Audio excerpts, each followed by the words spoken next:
Bum, bum, bum, bum.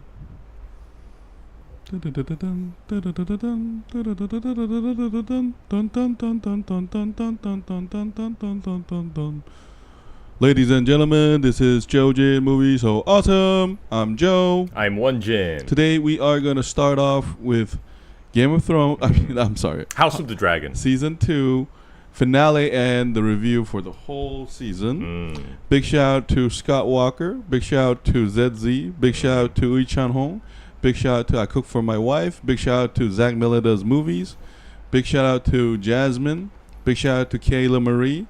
Big shout out to Russian ID. And all our loyal 42 valuable loyal subscribers. 42 subscribers. Maybe I shouldn't say loyalty. Like, you know, make it sound like a tribe or something. No, but that. Thank you. We're very. What's up, ZZ?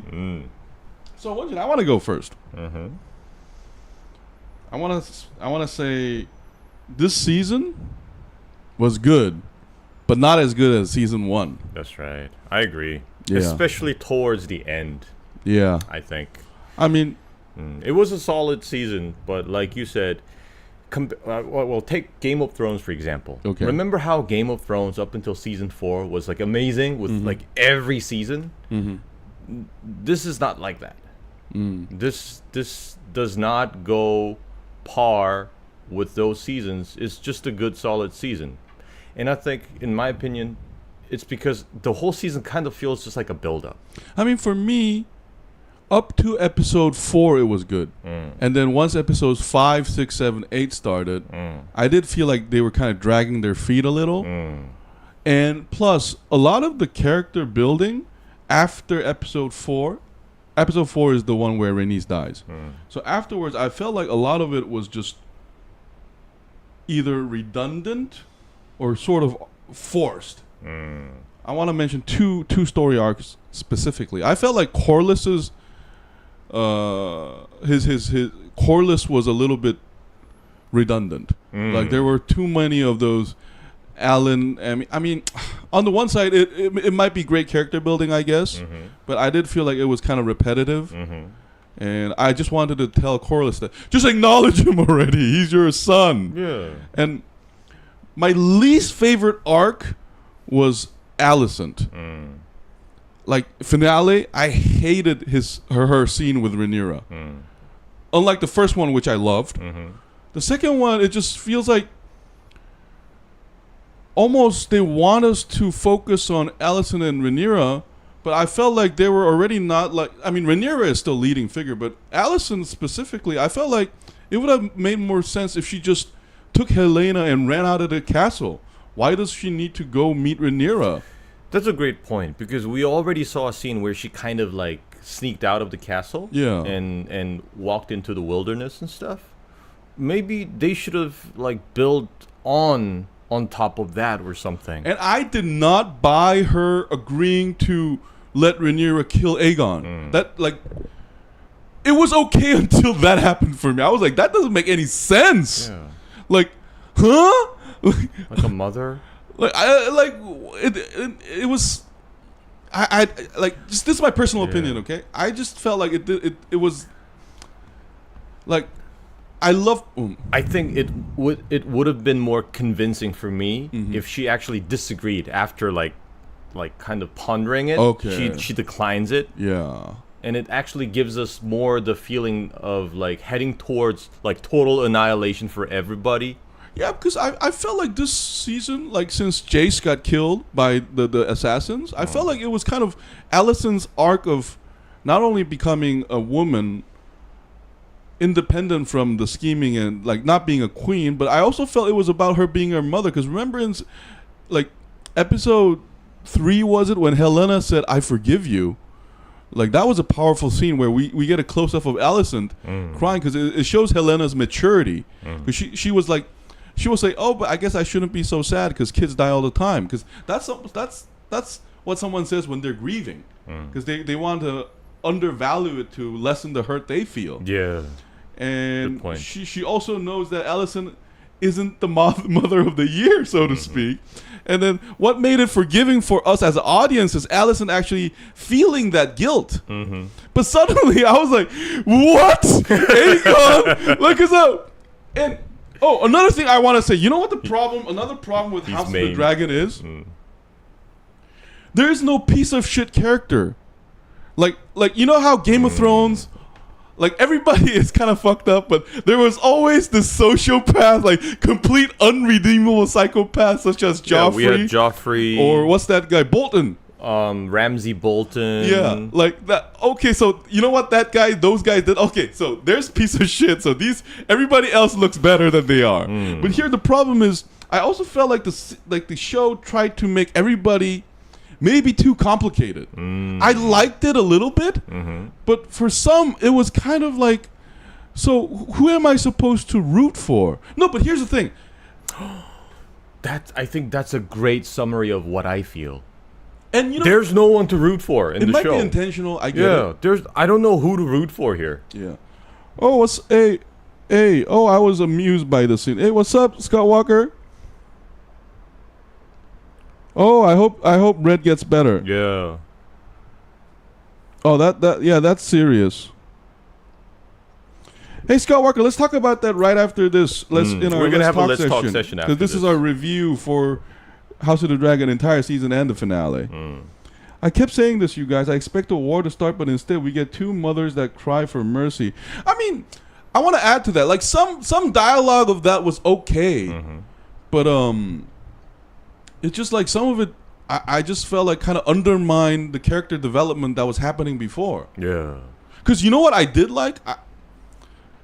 I might be in the minority here, but I actually enjoyed Damon's arc. Oh, really? Yeah. I was also kind of enjoying Criston Cole's. Oh, yeah, that was good. Yeah, after that battle with the dragon, we can see that he's changed. He's totally pessimistic. Yeah, he's now basically like nihilistic almost. Yeah. And I also agree with Damon because I think he's the only character in this series who got a more complete arc of a character development. Of a character development. Yeah. Because we see throughout like the first season and the second season, he's trying to strive and he's struggling to kind of matter in this kingdom. But after having that vision through the willow tree, he now realizes he has no power over this, and he kind of lets it go. No, in the end. I'm glad you mentioned that before we go to Cole, which we're going to talk about. I like Damon's arc because I think the writers for this season intentionally had Aemon and Damon mirror each other, because Aemon's reaction to Helena's not only Helena telling him that you're going to die, basically, and saying you're nothing. You're not that important, and then him getting humiliated by the three dragons in the episode 7. I liked it because it was it made sense in a way, and because Aemon's reaction is different from Damon. I think it's hinted that it's going to be different because he already burned those people in what's that little fortress? Yeah, I forgot the name. Yeah, but so I kind of like that. But on the one hand, my complaints are minor because I want to say this. I think this is still going to be one of the best shows this year. Like after the fact, after we see other series, because it was good. I'm just saying. And another problem is, I felt like this season should have at least one more episode, or it should have been one less episode. Because I don't mind it not ending in a battle, Zezzy, actually. But I felt like episode 5 and 6, or 6 and 7 should have just been one episode. Yeah, I also feel that. But I think instead of like adding or removing an episode, maybe they should have less of what's his name, Damon tripping in Harrenhal. Oh yeah, because that would have saved that would have cleared a lot of time. Yeah, but I hated it in before episode 4, but I remember last time I said they might as well do it and finish it, right? But I can understand why, from a writer's perspective, you want to give a lot of room a lot of scenes so that the character development is convincing. So, but for me, at the end, Damon was okay. But I have a different view from you on Criston? Before we go to Criston, I didn't necessarily like him getting the vision of Game of Thrones. Though. Like what's gonna happen in the future? Yeah, because like doesn't that bring up memory of the bad taste that season 8 left us? Like, you know, I don't know. But Criston Cole, Criston Cole is that was a powerful dialogue scene, and I also love Gwen because you know. Banging my sister, not on my watch. Yeah, like he's like, you know, because I thought he was an arrogant asshole when he wanted to sleep at the inn, but after you see his face, remember in season 4, he's like, "What the fuck, Cole? What are we doing? Is that our grace? Is that your plan, Cole?" And then him going back to King's Landing, looking all tired, and then like he coming like he's definitely like kind of like a regular like dude. Yeah. And also after the conversation he had with Alicent. Yeah, and that then gave us a lot more dimension on him. Yeah, it definitely did. And I also liked his. I like the actor because he does look like Alicent actor. I felt, and then I like how he just sits down and is like, "Fuck," it's like, and then like cause what was that dumbass line? Not dumbass, not intention, but Aemon said, "Oh, we will win this war by having men and dragon backing." No, it's like all dragon fool. It's like all dragon fest. Yes, I do mind. It's like watching a movie of vampires, but they're all vegan. Oh yeah. I mean, I guess like, and hey, Won-Jin, don't you think it's kind of like a budget reason? Yeah, and that's a good point because I was gonna mention that, you know, how we have these like time jumps in every episode. Yeah. Some of them shouldn't have been done. For example, you know, Aemon being frustrated and burning that village, that should have been more graphic. They should have shown it to us to make us like actually like feel what kind of like character Aemon truly is. Right. Oh, that's good. Because instead of just like telling us after it happened, it's just better to show us. I mean, this is something that would work better if they had shown us. You know what I would have preferred? I would have preferred if he started like killing like suspected traitors, because you know we're told he's a good fighter, right? Like a swordsmanship, but we only saw that in season 1. I wish we also like see some swordplay. Yeah, you know, that's like one thing I missed from Game of Thrones is Game of Thrones have like. Even the shorter like sword fights are very, very important to character development. Especially like people like Braun. Yeah. And remember that scene with the Hound versus Brienne? Yeah, that's right. And then also Jaime Lannister versus Brienne. And another one is Ned Stark versus Jaime. And also Jon Snow. Oh, and then that reviving guy versus the Hound. So one thing that was really lacking here for me was I felt like there could have been like, this is like a sword and blood genre besides the dragons, right? So I would have preferred if there was like a duel or something. Yeah. And I think they could have done that in Damon's scenes possibly. You know, and I think that those were kind of missed opportunities. But still, like in the finale, let's talk about like some, not review, but like some interesting favorite scenes or whatever. Like that wolf guy is like, you know what? I think that's actually like a fake. I think it's gonna be Hugh who's gonna be the leading, like betrayer. I think I actually, because I'm basing this on the season showing us their past, and to me, I think Wolf is just the guy who wants to have a good time, and everybody knows he's bluffing. So you know that's okay. But I feel like Hugh. Remember when Rhaenyra said you guys have to attack, and Baela said we have to kill innocents, and Hugh had a problem with that. I think Hugh is just going to have a lot of problem with Rhaenyra's policy, and then plus he's an angry person, and I feel like Wolf is a happy person, and usually I think like the angry person is the dangerous one. So I think it's like a misdirection. I don't know. I'm not sure if they're actually gonna have like a betrayal, but one thing I do agree with is that it's fake. Because I mean, what's his name? Wolf. Not Wolf, but Alyn's brother. Oh, who? Alyn's brother. Alyn? The Corlys' other son. Oh, Adam. Oh, Adam. That's right, yeah. Adam. because Adam tells him like we're gonna see who's a coward and blah blah blah blah, and he's basically saying that you're all talk and no walk. But I have this feeling, like you said, this is a fake. They're trying to deceive us. There will come a time when Wolf like really show his resolve and courage in spite of like pure horror. Maybe. Yeah. So I do have that feeling. But one thing I do is I like Adam. I think all Velaryon children, bastard or no, are noble. Like I think they just have that class like in their DNA. And I did enjoy Alyn telling Corlys, "Fuck you! You had every chance to claim me, and now you're gonna help me." Yeah, it reminded me a lot of the Korean novel Honggiltong. I cannot call my father a father. All I wanted to do was call you father. Yeah, fuck you. and then like, because that's a. I think Corlys, his flaw is his pride. Because you know how I kind of felt like, see, that's why I didn't like his scene sometimes, because I felt like he's kind of presented always as always too late. Because remember how Rhaenys said we need to name an heir, blah blah blah. He didn't listen.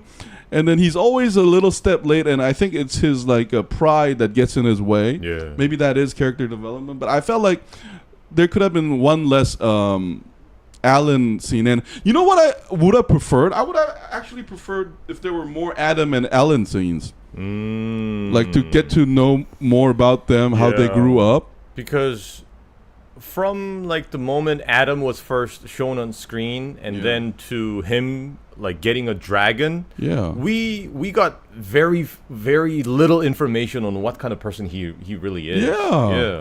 I mean, we get so I would have actually preferred less scenes of like that Alicent and Rhaenyra or whatever, but more scenes of the maybe minor characters, because that's what Game of Thrones season 2 did.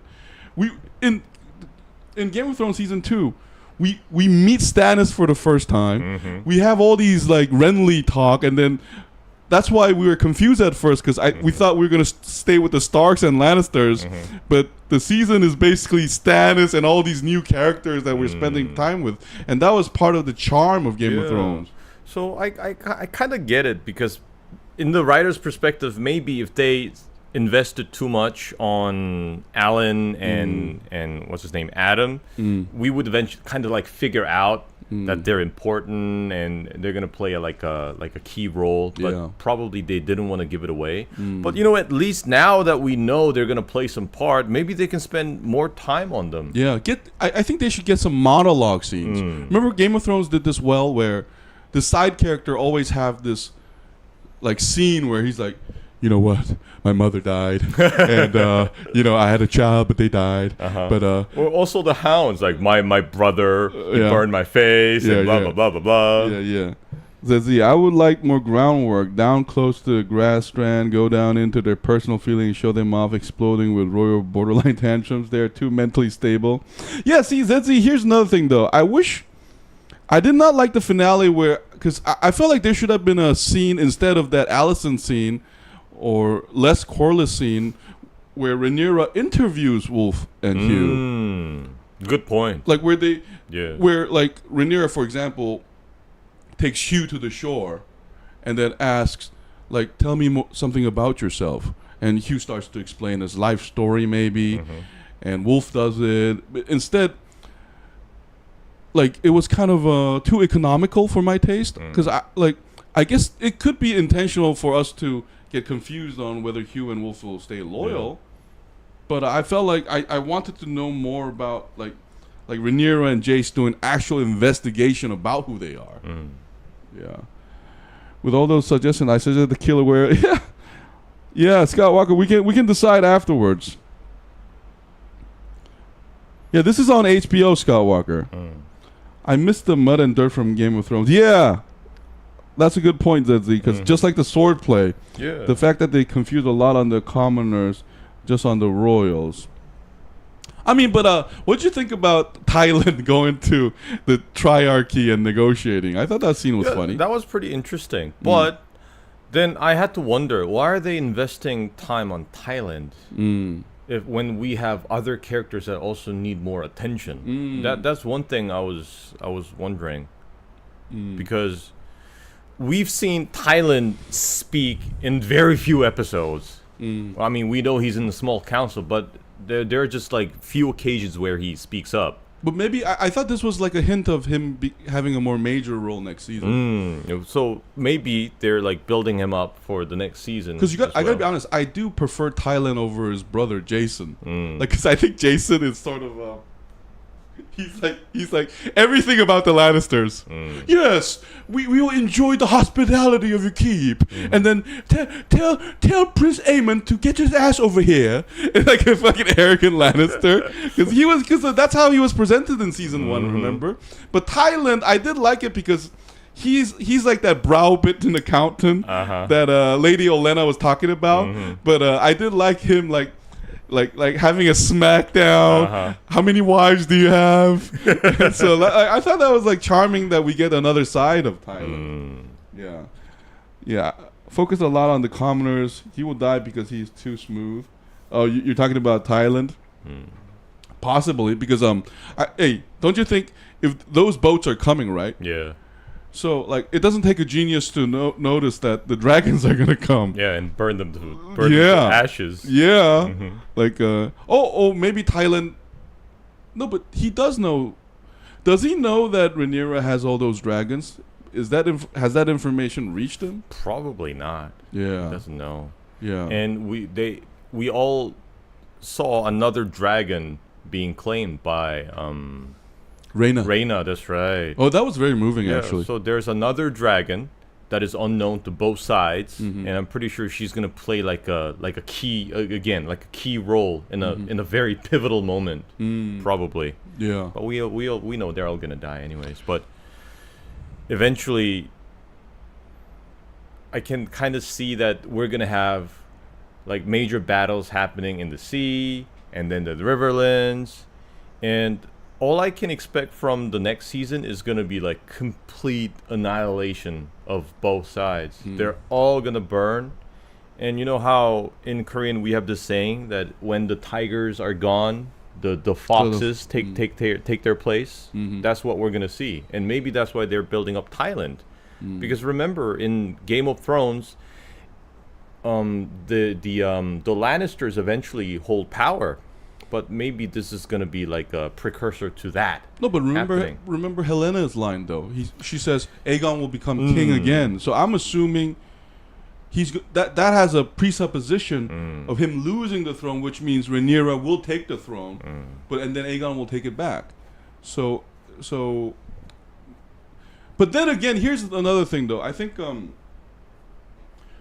like we are seeing treachery from both small councils, because remember that dude Rhaenyra sent to Damon. Yeah, the asshole guy. Yeah, he was running away. We need a king. Yeah. So, but that just means they can change sides too. Remember, in Game of Thrones, Grand Maester Pycelle, he serves that piece of shit. Yeah, he serves everybody.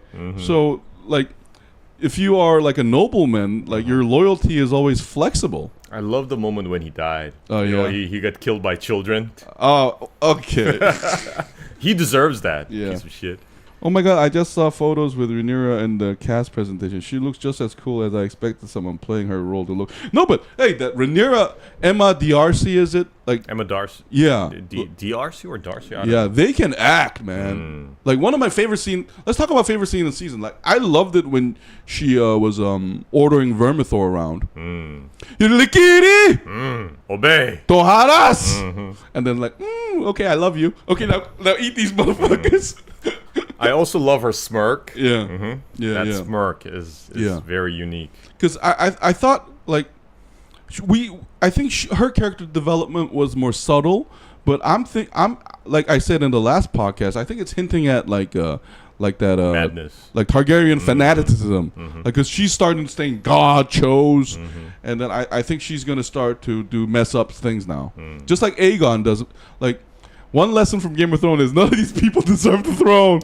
None of them do. It has to be Bran or Helene. I mean, I also kind of see that this line of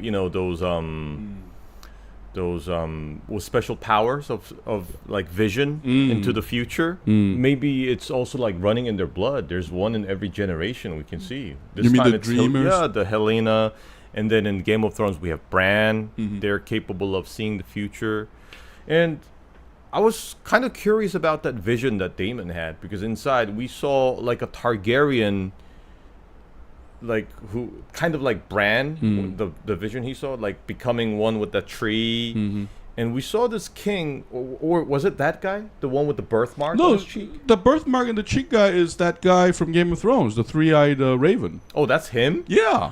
Oh, because remember, because he's surrounded by trees. That's why he changes into a raven. And then he told. Because it's hinted at in Game of Thrones that he was a Targaryen. But in Game of Thrones, at least, we never get an explanation on why he got stuck in the trees. And but we still don't get the explanation here as well. Yeah, that's true. That's true. Oh, now that you mentioned that, another favorite detail was that weird, like hornmen when they... Because remember, Damon was heading toward the werewood tree, and there was this weird. He had a vision of this weird. What were they called? Like children of the forest. Children of the forest. Maybe it's that, or the show doesn't mention what that is, but that was weird and interesting. Oh my God, Emma D'Arcy is queer. That explains why she looks so cool. Oh yeah, she is non-binary and uses neutral pronouns, so we should call her they, right?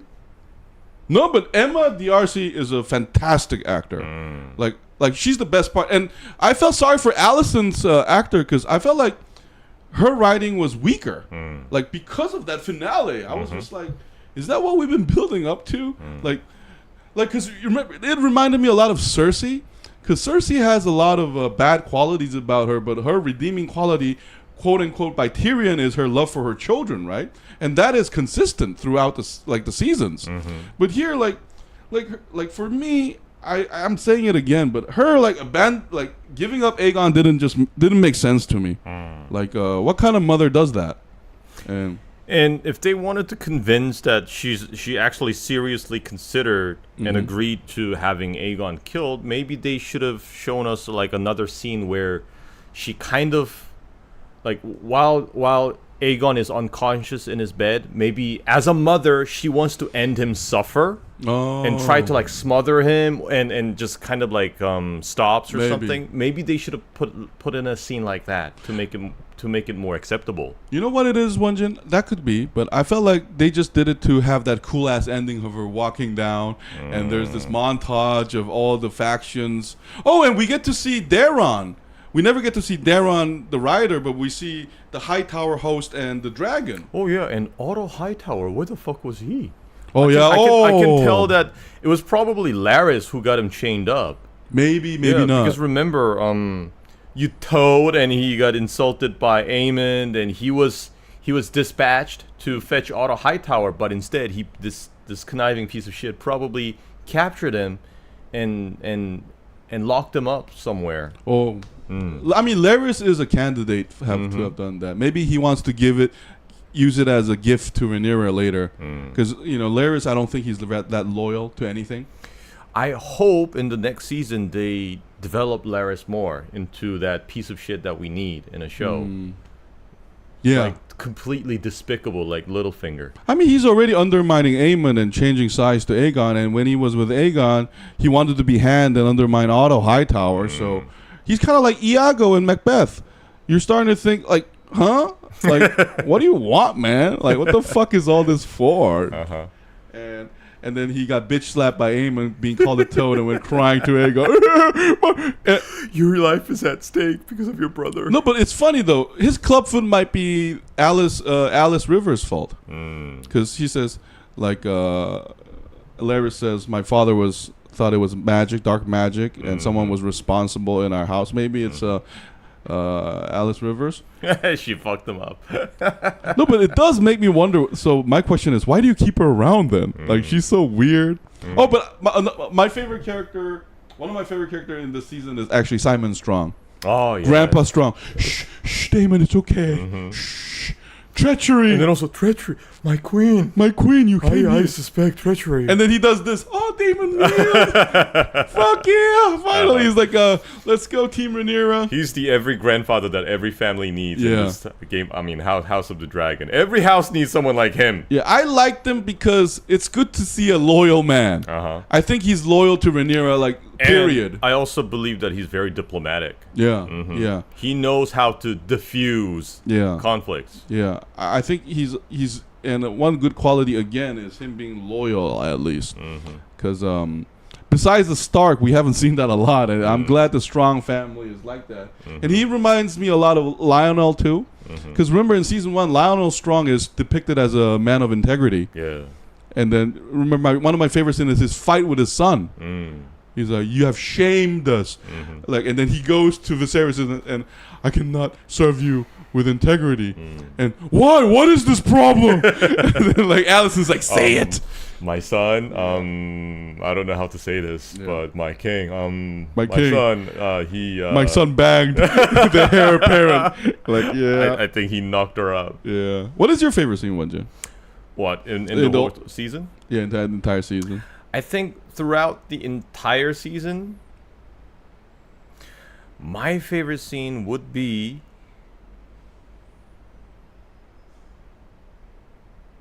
oh man, my favorite scene would be that battle. Meleys versus Vhagar. Rhaenys heads into battle, trying to defend that castle. Yeah. Yeah, that battle was my favorite scene over the entire series, I think, because it finally, it all like built up to that moment of like dragon versus dragon fight. Yeah, and there was that great speech by Rhaenyra to Jace about the Song of Ice and Fire, building up to that fight.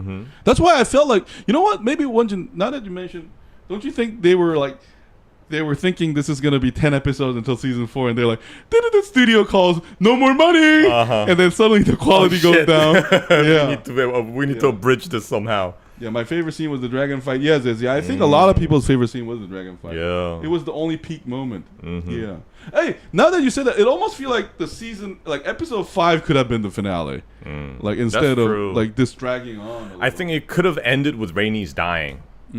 Yeah, that could have been the end of the season. And they could pick up from that in the next season. And another reason why this scene was so that Vhagar and Meleys the season was so satisfying for me is because it had that build-up. Remember in the Game of Thrones, when what's her name?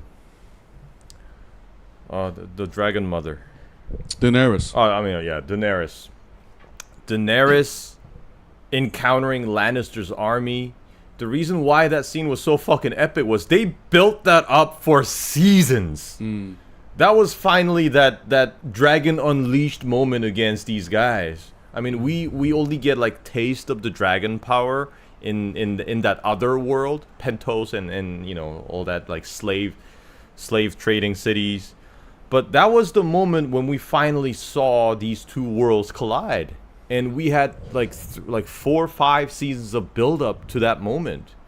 And this dragon versus dragon fight was pretty much the same, except that it was just like 1 season of build-up. Hey, but now that you mentioned that, I do feel like we are kind of...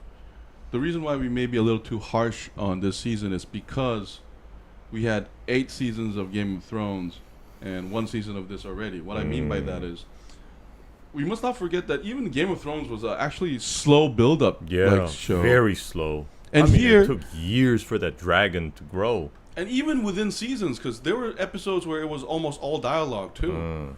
But I think here the problem was I think simple solution would have been more fight scenes. Yeah. And fight scenes that kind of also express some awesomeness. For example, we have in Game of Thrones like the moment where Sir Barristan Selmy fights against those like Sons of Harpy guys. After when Grey Worm is cornered. I mean, those are very simple sword fights, but that gives it more drama. It's like that, like the probably the most honorable Kingsguard, like on the side of Daenerys, like cutting down those now that you mentioned that, I miss the Son of the Harpies. It's so good to have piece of shits who are fighting for slavery that we can kill here. That's another problem here. Like, we don't have, like, hey, here's a big problem with House of Dragon. There's no piece of shit that we can all hate on. And to feel no guilt at all watching them get slain. Yeah, and enjoy them doing bad things. Yeah. You know? Like, man, when those like Dothrakis came to that town and start like butchering those Sons of Harpy, I was like applauding. I was like, fuck yeah. Yeah, but before we finish the finale, it was okay. You know what? Let's give a number grade to the finale and the season. I think I would give the finale like a 7. A 7. I think I'll give it a 7 because the season ending with like Aegon and Larys leaving the castle and that moment, Alicent visiting Rhaenyra, that felt more like just an average episode's ending. It did not feel like a season finale for me. I feel like this is not almost at all related to the way that I know Game of Thrones. I expected 5. Yeah, or at least like some shock element. No, and another part is we've seen this cinematic trick before from Game of Thrones. That's what I'm trying to say. Like, we're so used to it. Remember in Game of Thrones it was fresh, but here maybe that's why it feels kind of redundant now. But anyway, go ahead. I'm sorry, Won-Jin. I mean, so at least maybe they should have had the shock element. Remember, we have like a very not similar, but there was like a season finale that was kind of like running parallel to this. Remember when Tyrion killed Tywin and he sneaks out and escapes King's Landing? He gets out of the city. It's kind of like that, but except there's no Tywin dead in this one. So where's that shock? Oh, another problem. Like, this season, the only fatality was Rhaenys. Oh, that's true. Like, because we're used to people actually starting to die a lot. But here, maybe they're saving up for the next season where everybody's going to die. Oh, then again, Eric did die, but they were... Oh, yeah, that's right. See, that's why the first 4 episodes was good. Yeah, that was much better. There was assassination. There was the twin that baby fight. died. Yeah. And then episode 3 took a break. Episode 4 gave us the dragon fight. So I gotta wonder what's up with this. They started off the season with baby decapitation, and the season ends with the king and Larys just like riding in the carriage away from King's Landing. Shouldn't it be the other way around or something? Yeah. Maybe they should have some decapitation at the end of the season. Okay, but what about the whole season? What's the score? The whole season, I think I can give it like an 8. 8? I would give it an 8, and that's being generous. I was almost about to give it a 7, but I think I'll be generous and give it an 8 because it did have some... Won-Jin the Magnanimous. Won-Jin the Realm's Delight. As Aegon looked on and told Larys. It did have some very good scenes, like the dragon fight, of course. And in the beginning, in the first 4 episodes, I mean, the storytelling, the pacing, it was really tight. I love how it got carried on. I also like the introduction of new characters and their building. And I also love that scene where we see that, like, what's it called? The trope of like Excalibur kind of thing. You have to be the chosen one to ride on the dragon and bringing these common like Targaryen bastards, feeding them to the dragon. That was a good episode. I'm gonna give the finale an 8. Okay. It was still good.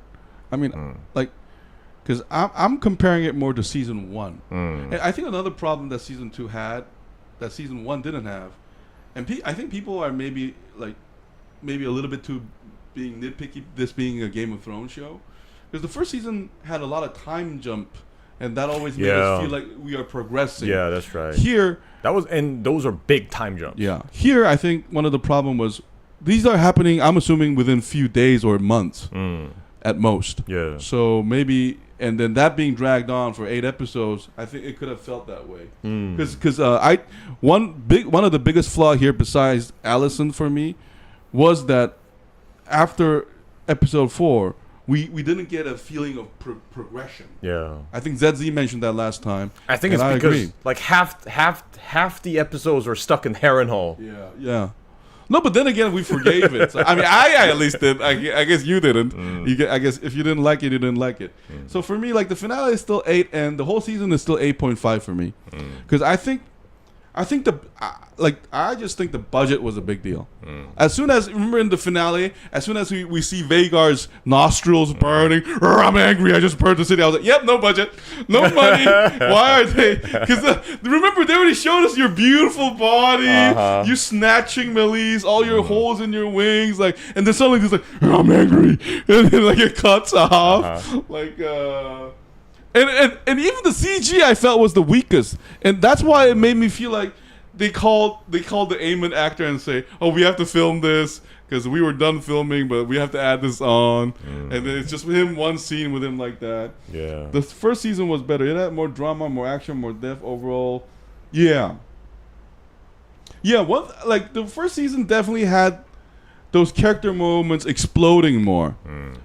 Because I feel like, again, I'm sorry to repeat myself, but I felt a lot of scenes were redundant, especially Corlys's. And maybe it could have been tighter or longer. Because hey, here's the thing though, I give it an 8.5 because I was actually never bored though. I was never bored, and so JoeJinMovieSoAwesome gives the entire season a 8.25. So it's still one of the best shows. It's still pretty good. I mean, it's still miles better than the last season of Game of Thrones. Yeah. And the finale is 7.5 for us. Yeah. Which isn't too bad. Yeah. Which isn't too bad. But anyway, guys, that was our thoughts and review of the finale and the season. Scott Walker, now we're going to take a short break and come back to do our Let's Talk session. And we'll put the title as whatever, and then still talk about what you want to talk about, Walker, okay? And all that was shortcoming for me in this season will probably be compensated in the next season. I mean, because all that awaits us is like death from now on. They're all gonna die. Hey, now that you said that, you have to remember the fans are fickle. So if season 3 blows our mind, we're gonna like, forgiven. Everything was for that build up. Because season 3, what Won-Jin is saying is like a total war. Not just total war, it's gonna be like brutal as hell. Death after death after death. Yeah, not just like, I mean, we're gonna feel that Rhaenys was lucky to have died that way. Oh, yeah, that's a good point. Because Game of Thrones, I mean, they had Theon's dick chopped off. That's right. They had people thrown out of the balcony. People flayed, burned. Like later, get Dragon Dracarys. So I mean, we'll see what happens. maybe one of the dragons. You know what I want to see? I would love to see a dragon rider get hit by a scorpion. Oh man, I would love to see that actually. That would be brutal. And I want the CG to be perfect, where the scorpion misses the dragon but hits the rider. Yeah, and basically like instantly chops the person in half. And another thing I want to see is a dragon losing his shit. Like let's say one of the riders like Wolf and Hugh got hit and then they got chopped in half, right? I would love to see a scene where, because I don't think we ever seen this, like where a dragon goes berserk. Fuck you all! Yeah. Anyway, guys. I was thinking about what's up? Dragon Ball Z moment. Oh, yeah? Where, like Gohan, he loses his shit after Cell kills his best buddy. Oh, yeah. The what's it called? Android 16 or something? Yeah. And then he goes into Super Saiyan 2. Yeah, that's what we need to see from the dragons. Yeah, I would love to see a dragon actually lose his mind, because they seem intelligent creatures, so... What happens if they witness their rider getting killed? Like, that would be interesting. Because for me, all of the dragon riders are expendable now. Like, some of them are going to die. Or all of them. Yeah, season 3 was by far the most shock. Game of Thrones, yeah. No, but season 4 also had, remember, the Viper. Yeah. That was amazing. And he came out of nowhere, too. But anyway, guys, this has been JoeJinMovieSoAwesome. This is Joe. I'm Won-Jin. Be back in 3 minutes. Bye. See you soon.